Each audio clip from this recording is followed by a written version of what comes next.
Azərbaycan Avropa Şurasından tam çıxmağı nəzərdən keçirir. Bunu Prezident İlham Əliyev Şuşada sülhün təşviqində medianın missiyası, həqiqətin bərpası və etimadın yenidən qurulması mövzusunda keçirilən 4-cü Şuşa Qlobal Media Forumunun açılış mərasimində çıxışı zamanı deyib.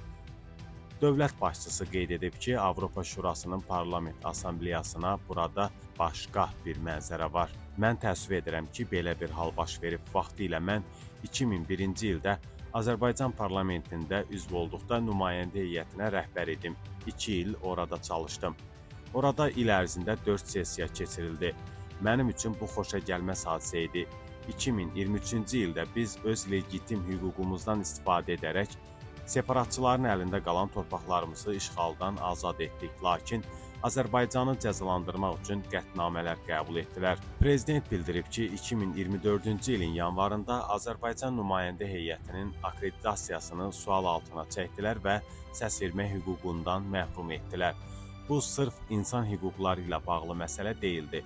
Onunla bağlı olsaydı daha əvvəldən edərdilər.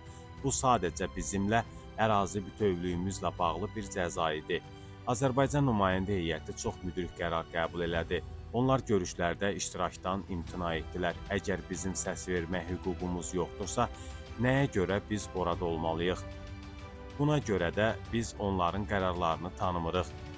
Biz hakimlər üçün səs verməmişik. 2 ildir biz ayrı seçkiliyə məruz qalırıq. Açıq şəkildə deyirəm ki, Azərbaycan tam olaraq təşkilatdan çıxmağı gözdən keçirir. Nəinki üzvlüyümüzün dayandırılması, dondurulması, bir mənalı olaraq həmin təchizatdan getməyimizi nəzərdən keçiririk. Avropa Şurasının baş katibi mənimlə əlaqə saxladı və xahiş etdi ki, bunu etməyək. Vəziyyətin yaxşılaşdırılması üçün çıxış yolu tapmalıyıq.